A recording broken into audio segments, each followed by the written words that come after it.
नमस्कार. आजच्या व्हिडिओमध्ये मी तुम्हाला ज्याप्रमाणे रक्षाबंधनच्या दिवशी राखी बांधल्यानंतर भाऊ बहिणीला भेटवस्तू देत असतो, त्याचप्रमाणे बहिणीने सुद्धा भावाला एक वस्तू द्यायची आहे. तर ती कोणती वस्तू द्यायची आहे, तसेच राखी सोडल्यावर ती कुठे ठेवायची आहे, राखी कधी सोडायची आहे आणि कोणत्या प्रकारची राखी ही अजिबात भावाला बांधू नये, याबद्दलची संपूर्ण माहिती सांगणार आहे. पण त्याआधी तुम्ही चॅनलवरती नवीन असाल तर चॅनलला लाईक करा आणि सबस्क्राईब देखील करा. कमेंटमध्ये श्री स्वामी समर्थ किंवा हर हर महादेव किंवा ओम महालक्ष्मी नमः लिहायला विसरू नका. रक्षाबंधन हा सण श्रावण महिन्याच्या पौर्णिमेला येत असतो. श्रावण महिन्याच्या शुक्ल पक्षाच्या पौर्णिमा तिथीला रक्षाबंधन साजरे केले जाते. बहीण भावाच्या नात्याचा उत्सव म्हणजे हे रक्षाबंधन. यंदा रक्षाबंधन हे 28 ऑगस्टला आलेले आहे. श्रावण पौर्णिमा ही गुरुवारी 27 ऑगस्टला सकाळी 9:08 सुरू होणार आहे आणि 28 ऑगस्टला शुक्रवारी सकाळी 9:48 संपणार आहे. त्यामुळे उदय तिथीनुसार रक्षाबंधन जे आहे तर ते 28 ऑगस्टला साजरे होणार आहे. राखी जी बांधायची आहे तर ती 28 ऑगस्टला बांधायची आहे. रक्षाबंधनला आपण भावाला राखी बांधत असतो, तर ही राखी बांधण्या अगोदर थोडा वेळ आपल्याला एका ठिकाणी ठेवायची आहे. त्याचप्रमाणे भाऊ जसा बहिणीला ओवाळणी देतो, तसंच बहिणीने सुद्धा भावाला एक वस्तू द्यायची आहे. भावाच्या दीर्घायुष्यासाठी ही वस्तू द्यायची आहे. भावाला आपल्या विष्णूंचा आशीर्वाद प्राप्त व्हावा म्हणून ही वस्तू द्यायची आहे. तसेच राखी सोडल्यावर ती कुठे ठेवायची आहे, राखी कधी सोडायची आहे आणि कोणत्या प्रकारची राखी ही अजिबात भावाला बांधू नये, अशी संपूर्ण माहिती आपण आजच्या व्हिडिओमध्ये पाहणार आहोत. रक्षाबंधन हा सण म्हणजे बहीण भावाच्या पवित्र नात्याचा सण. राखीच्या पवित्र धाग्याने बहीण भावांना जोडून ठेवणारा हा सण. भाऊ या दिवशी आपल्या बहिणीला रक्षण करण्याचे वचन देत असतो आणि तिला ओवाळणी म्हणून काही भेटवस्तू सुद्धा देत असतो. ज्याप्रमाणे भाऊ बहिणीला भेटवस्तू देत असतो, त्याचप्रमाणे बहिणीने सुद्धा भावाला एक वस्तू द्यायची आहे. आपल्या भावाला श्री विष्णूंचा आशीर्वाद प्राप्त व्हावा, त्याच्या जीवनातील ज्या अडचणी आहेत, संकटे आहेत, तर ती नष्ट व्हावीत, त्याची प्रगती व्हावी आणि त्याला चांगल्या आरोग्याची प्राप्ती व्हावी, तसेच त्याच्या जीवनामध्ये ज्या काही समस्या आहेत तर त्या सर्व विष्णू कृपेने नष्ट व्हाव्यात, म्हणून ही वस्तू बहिणीने भावाला द्यायची आहे. जेव्हा आपण औक्षणाचे ताट तयार करत असतो, त्यामध्ये आपण हळदी कुंकू, त्याचप्रमाणे अक्षदा, सोने, सुपारी, मिठाई, दिवा, कापूस, तर ह्या ज्या वस्तू आहेत तर त्या घेत असतो. त्याचप्रमाणे अजून एक वस्तू घ्यायची आहे, ती म्हणजे श्रीफळ. आपल्याला न सोललेलं आणि नवीन नारळ घ्यायचा आहे. अगोदर इतर गोष्टींसाठी वापरलेलं किंवा कोणत्याही पूजेमध्ये वापरलेलं नारळ घ्यायचं नाही, तर नवीनच नारळ घ्यायचा आहे. ज्या नारळामध्ये पाणी असेल असा नारळ घ्यायचा आहे. हा नारळ सोलायचा नाही, न सोलता घ्यायचा आहे आणि रक्षासूत्राचे त्याला 5 वेढे आपल्याला गुंडाळून घ्यायचे आहेत. जर रक्षासूत्राचा धागा नसेल तर पांढरा धागा घ्यायचा आहे आणि तो हळदी कुंकवाच्या साहाय्याने आपल्याला रंगीत करून घ्यायचा आहे आणि तो धागा आपल्याला 5 वेढे त्या नारळाला गुंडाळून घ्यायचा आहे. आणि जेव्हा आपण आपल्या भावाला राखी बांधतो, भावाचे औक्षण करतो, यानंतर आपल्याला हे श्रीफळ जे आहे तर भावाला द्यायचे आहे. त्याचप्रमाणे आपल्याला भावाच्या पाया सुद्धा पडायचे आहे. जर बहीण जी आहे तर ती लहान असेल तर तिने भावाच्या पाया पडायचं आहे, परंतु बहीण जी आहे ती जर मोठी असेल तर भावाने बहिणीच्या पाया पडायचं आहे आणि बहिणीने सुद्धा भावाच्या पडलं तरीही काही हरकत नाही.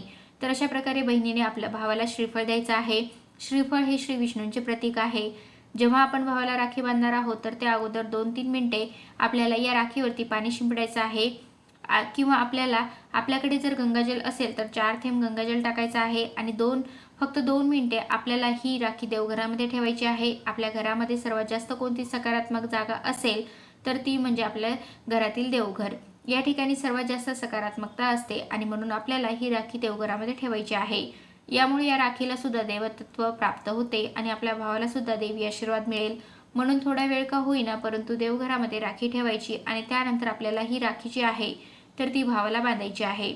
बहिणीने भावाला राखी बांधताना काही गोष्टींची काळजी सुद्धा घ्यायची आहे. सध्या मार्केटमध्ये बऱ्याचशा रंगीबेरंगी आणि वेगवेगळ्या प्रकारच्या वेगवेगळ्या कलर्समध्ये आणि वेगवेगळ्या आकाराच्या राख्या ज्या आहेत तर त्या उपलब्ध असतात. त्यामुळे राखी खरेदी करताना सुद्धा आपल्याला बऱ्याच वेळेला संभ्रम निर्माण होतो की कोणती राखी खरेदी करावी, कोणती करू नये. तर काही ज्या राख्या आहेत तर अशा असतात की ज्यावरती अशुभ चिन्ह असतात किंवा आपल्या हिंदू धर्मामध्ये काही गोष्टी अशुभ मानल्या गेलेल्या आहेत आणि अशा प्रकारची राखी जी आहे तर ती अजिबात आपल्याला बांधायची नाही. तर कोणत्या अशा राख्या असणार आहेत, तर एखादी राखी अशी आहे की जिचा काळा धागा आहे किंवा राखी जी आहे तर तीच काळ्या रंगाची आहे, तर अशी राखी निवडू नये. कारण काळा रंग जो आहे तर तो हिंदू धर्मामध्ये वर्ज्य सांगितलेला आहे. कोणत्याही धार्मिक विधीमध्ये किंवा पूजेमध्ये काळा रंग जो आहे तर तो वापरला जात नाही.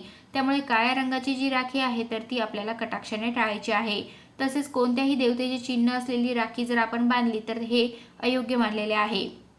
कारण अशी राखी भावाच्या मनगटावरती बांधली तर भावाच्या आयुष्यामध्ये दुःखे येऊ शकतात, संकटे येऊ शकतात.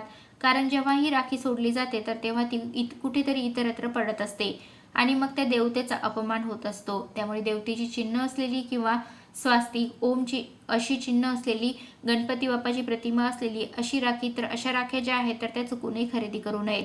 कारण काही जी शुभचिन्हे आहेत, पवित्र चिन्हे आहेत, तर त्यांची एक ठराविक जागा जी आहे तर ती असायला हवी आणि त्या जागेवरतीच या चिन्हांचे, या देवतांचे पावित्र्य जे आहे तर ते योग्य प्रकारे राखले जाते. त्यामुळे देवदेवतांची चिन्हे असलेली किंवा अगोदर सांगितल्याप्रमाणे ओम, स्वास्तिक, तर अशी चिन्हे जी आहेत तर अशा ज्या राख्या आहेत तर त्या राख्या चुकूनही खरेदी करू नयेत आणि अशा राख्या भावाला अजिबात बांधू नयेत. अन्यथा भावाला आपल्या संकटांचा सामना करावा लागू शकतो.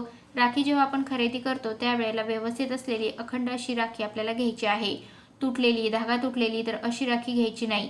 एखादी राखी आहे तर तिला जर तडा गेलेला असेल तर अशी राखी चुकूनही भावाला बांधू नये. रक्षाबंधनला बांधलेली राखी ही कधी सोडावी आणि कुठे ठेवावी, तर रक्षाबंधनची जी राखी आहे तर ती आपल्या हातामध्ये जर सुरक्षित राहिली तर ती विजयादशमीपर्यंत ठेवावी आणि विजयादशमीच्या दिवशी ती पाण्यामध्ये विसर्जित करावी. किंवा श्रावण पौर्णिमेला रक्षाबंधन असते तर श्रावण पौर्णिमेपासून भाद्रपद पौर्णिमेपर्यंत आपण ही राखी हातामध्ये ठेवू शकतो आणि भाद्रपद पौर्णिमेला ती पाण्यामध्ये विसर्जित करू शकतो.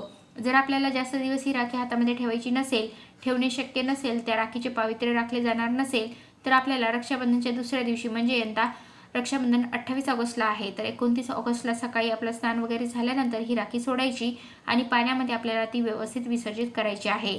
आपल्याला जर पाण्यामध्ये ही राखी विसर्जित करणे शक्य नसेल तर आपल्याकडे जर एखादं झाड असेल तर त्या झाडाखाली मुळाजवळ आपल्याला ही राखी ठेवायची आहे. कोणीही राखी तुडवणार नाही, ओलांडणार नाही, तर याची आपल्याला काळजी घ्यायची आहे. इकडे तिकडे राखी फेकणे हे अशुभ मानले गेलेले आहे. त्यामुळे इतरत्र कुठेही अस्वच्छ ठिकाणी ही राखी जी आहे तर ती चुकूनही टाकू नये. पाण्यामध्ये विसर्जित करावी आणि पाण्यामध्ये विसर्जित करणे शक्य नसेल तर एखाद्या झाडाखाली विसर्जित करावी. तर अशा प्रकारे आजच्या व्हिडिओमध्ये मी तुम्हाला रक्षाबंधनच्या दिवशी राखी बांधल्यानंतर ज्याप्रमाणे भाऊ बहिणीला भेटवस्तू देत असतो त्याचप्रमाणे बहिणीने सुद्धा भावाला एक वस्तू द्यायची आहे, तर ती कोणती वस्तू द्यायची आहे, तसेच राखी सोडल्यावरती कुठे ठेवायची आहे, राखी कधी सोडायची आहे आणि कोणत्या प्रकारची राखी ही अजिबात भावाला बांधू नये याबद्दलची संपूर्ण माहिती सांगण्याचा प्रयत्न केला आहे.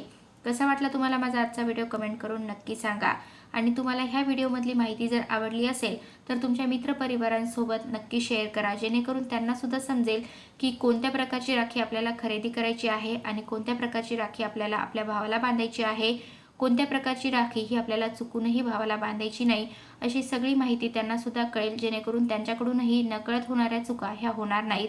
आणि त्या व्हिडिओ आवडला असल्यास कमेंटमध्ये नक्की सांगा. कमेंटमध्ये श्री स्वामी समर्थ किंवा हर हर महादेव किंवा ओम महालक्ष्मी नमः लिहायला विसरू नका. धन्यवाद.